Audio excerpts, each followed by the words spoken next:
Okay, it's 4:31. But I wanted to finish my talk on the the stalking thing. You know, so that's how some people say a person will sell their soul or sell out. That if you're homeless and then next thing you know you turn around and they got a place in a brand new car. That's how you know.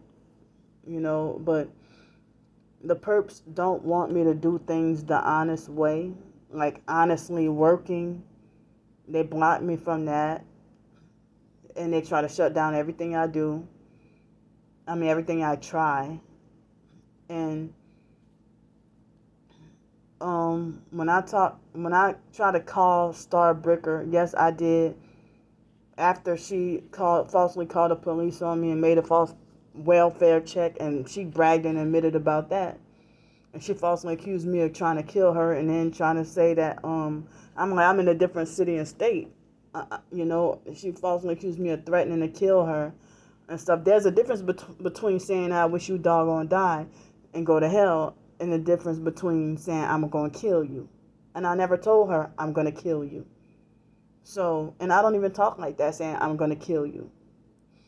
So, um, she tried to say she showed the videos to the police. How the fuck did the police find out that I was over by the bay? How did they find out randomly exactly where I was at?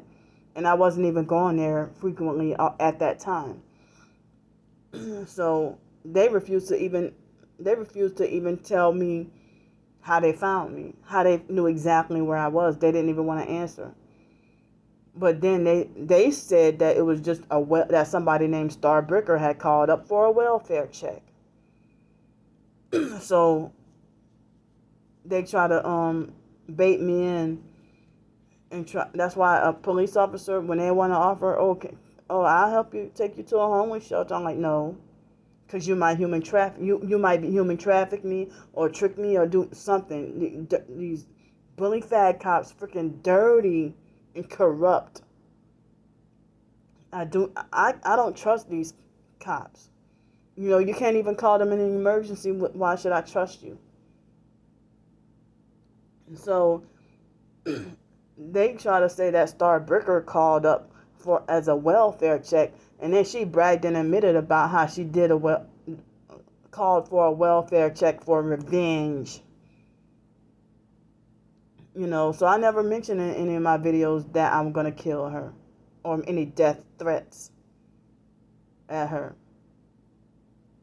So, being frustrated at everything that she's been trying to do to me and stuff like that. Yeah, I did say stuff like, about, I feel like, damn, well, you got cancer? Well, good. I hope you die of your cancer and stuff. Just being frustrated because I'm sick and tired of, her being the main reason of, me being destroyed. And then trying to take me down. And, she even admitted that she was the one who called up Seville Quarter. Called them up and showed them my videos and stuff after I had quit. When she had no business to do that. A criminal stalker. So she's tracking me. Thinks she's my handler. But Alex Dupree is in person and online stalking. Bragged and admitted that he's hit me with energy weapons and working for InfraGard and stuff like that. And it's like they're proud. I really think they're like doing this for a certain cause. And they think they're doing this for the greater good of humanity. That so I even have my location turned off and it on my phone. And there are times when I was staying by Janet, the gang stalkers, when I've tried that, leave your phone at home. Leave my phone at home, all right? When I leave my phone at home, say if it's tomorrow and I'm off from work and I leave my phone at home, they swarm me more than bees. They swarm me. And all the attacks are just heavy. If I leave, so it seems like as if my phone is my doggone protection. Especially when I got them on film. And then they're more afraid of you than you are of them. And they're delusional, but swear up and down that you're delusional and that what they're saying is the truth. That they're the ones who's right. And then a brainwashed narcissistic abuser who thinks they know the truth, but they're brainwashed but nothing but lies. They be like, everybody's wrong but Candy. That's what the foster mom used to say. Everybody's wrong but Candy. Yeah, you're right, Candy. You're right. Everybody's wrong but Candy. You're the only smart one. Yeah, I know. But it's like, if they think you're crazy, they step over your boundaries, and nothing that you say matters. Your life does not matter to them. And that's why I've ended up being raped so many times, because being raped, a narcissistic abuser, they ignore you when you say stop, no, I don't want to do this, it hurts.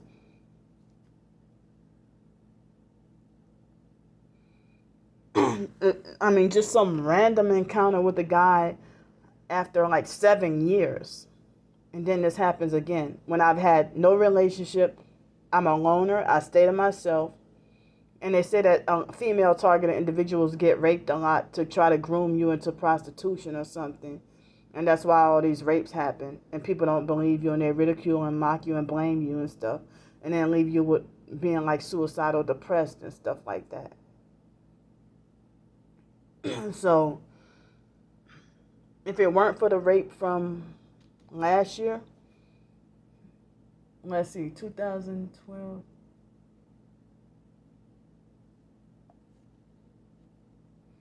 I could have, by the end of this year, I could have probably said, well, hey, I haven't been raped in 9 years. Or no sexual contact with anybody, non-consensual, for, 9 years. Because I remember in 2012, in December, I was raped by a guy. And he sexually assaulted me one time, and another time he would stalk me, and always everywhere I go he would always, and he was younger than me too, and he would lie about everything. And he always he always showed up somewhere, like everywhere I go he always popped up like randomly. And it's like, how does this guy, it was way back in 2012, and I'm like, how does this guy keep finding me everywhere? And he stalked me until he succeeded at raping me, and then freaking disappeared. One time I had to, when I first met him, he lied and said he had a job opportunity that he can show me towards, and then he had lied. He tricked me and then took me by some stairs. And it was a month after being raped by the Freemason Derwin guy. This guy's name was Charles Renault or something. And I, fought him off when he nearly succeeded at raping me. And then he just kept popping up. And then when I was in Los Angeles also, illegal Mexicans kept trying to. Now, I don't have a problem with legal Mexicans. I eat Mexican food all the time. I love Mexican food. But, the illegal immigrants there was a point in time when a lot of the times when I'll be walking home from the fake Hell's Way church on a Friday night, or even in broad daylight, 4 o'clock. Because when I was raped by the Charles guy, it was like 4 o'clock in the afternoon, or 4:30 in the afternoon. Exactly a month after being raped by the Freemason Derwin O's. So, illegal Mexicans try to grab me into their raggedy van and I didn't realize they were trying to human traffic me. And yeah, they try to kidnap me. And I heard in the area I was living at, I stayed off to myself. minded my business, wasn't friends with nobody really except David Jane. And the neighbors used to love me, but then they turned against me. but But now David, he changed his narrative, lying, said, "Oh, I never did like Candy. Oh, we never were friends and stuff." But never, there was nothing ever sexual between me and David. But David came to my house, quite a few times,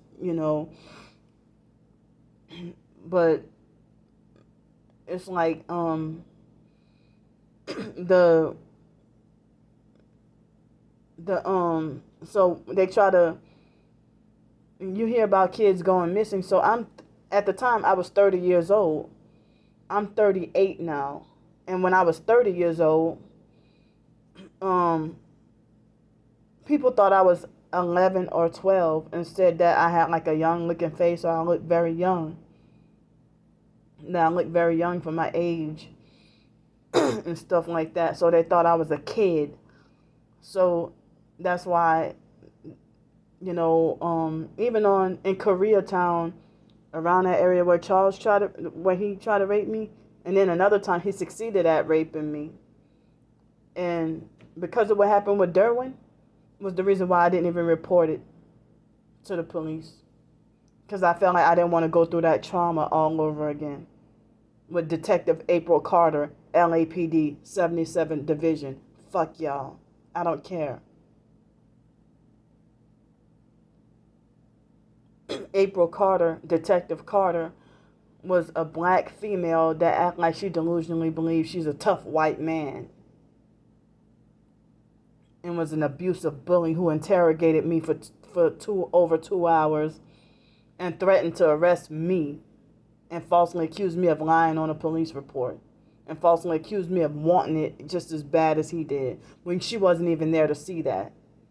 But then the people at the Santa Monica Rape Treatment Center said that, she has developmental delay, right? And so then she backed down and wanted to apologize when the people caught on to what she was trying to do. And when I got raped, they confiscated my phone like I'm the damn criminal. They treated me like a whole criminal while the Freemason guy ran free. And then even after the rape, that Derwin O's guy, every time I saw him, he was always at the train station, gang stalking and stalking me at the train station or close to the train station. But this bastard, he followed me all the way home. And I noticed his Masonic ring, and he tried to gaslight and lie and say, like, shh, girl, why should I shut up? Oh, we just see God. We just see the light. That's all. We just see God. We see the light.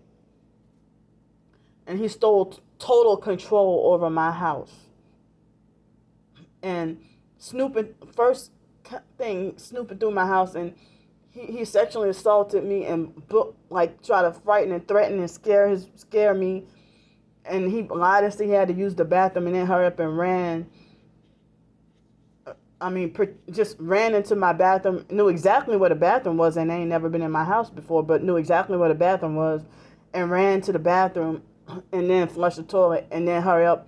I put my stuff down, and I entered my bedroom, and he's totally naked, and then freaking said, "You need to learn how to respect and value yourself," and then proceeded to rape me for 2 hours.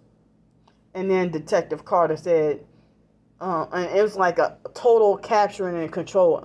And he was an armed security guard, so he had a gun. And so then he said after he raped me, he said, "Take it easy." And he said, "Oh, I need to protect myself in this bad area," or something he said. But so when I told the fake Hell's Way Church about the rape situation, the fake pastor Eric, who's been a registered Eric Gullickson, who's a registered sex offender, he and he been convicted. He made false rumors that I wasn't coming to church because I'm out there prostituting, and then wanted everybody to pray for me and stuff. And he ignored everything else, but he just wanted everybody just to simply pray for the prostitutes and the pimps. And then that over exaggerated fake crying and just making a big ass show. You know, let's pray for the prostitutes and the pimps. Lord, please. And just making a big show, like fake. And then he would be throwing up those Illuminati hand signs and 666 and devil horns and stuff while preaching too. And then when everybody started to get sleepy and he do neurolinguistic programming, like a lot of those Los Angeles fake charismatic church pastors would do, have y'all under a spell, and then the whole church fall asleep. Like, I've had situations where going to church and then like dozing off, falling asleep. Dozing off and falling asleep, you know, because of neurolinguistic programming and hypnosis and brainwashing.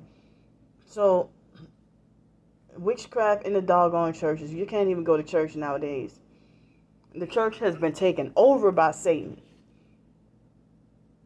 So anyway, so they made a false rumor that I'm one of the prostitutes.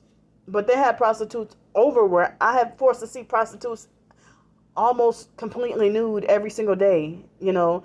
And some people, it was weird for them to dress like in a hoodie and sweatpants and prostitute.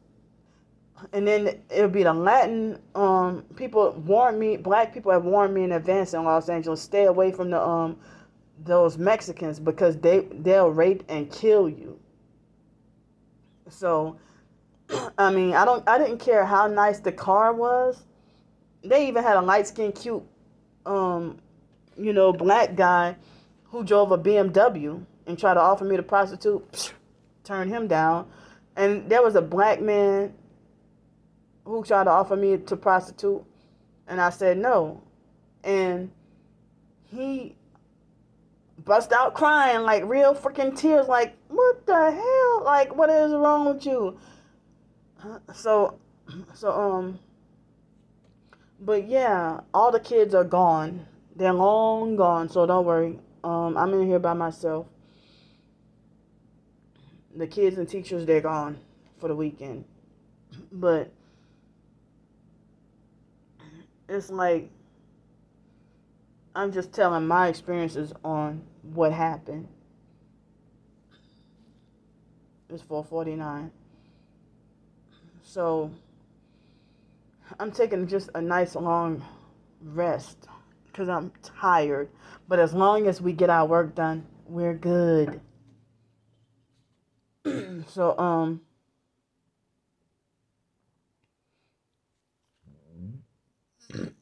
excuse me, acid reflux burp. But anyway, so what else? So yeah, I mean, I think I've talked about this before in a video or two, talking about the human trafficking. I almost got captured in human traffic. I mean, and then I used to see at the Carolyn's Kitchen, one of my favorite places to go. And Miss Carolyn, shout out to you. She's the best. And so I've seen, you know, Mexican guys take black prostitutes. That's the only time I see a black woman linked up with a Mexican guy is for prostitution reasons. But usually Mexican men are more family oriented. And some of them were born and raised in LA and some of them were not illegal, you know, but it's like the illegals would try to human traffic and try to capture me and try to try to force grab me into their raggedy, dirty ass van for human trafficking and sex slavery or whatever. And I didn't realize this was part of my targeting.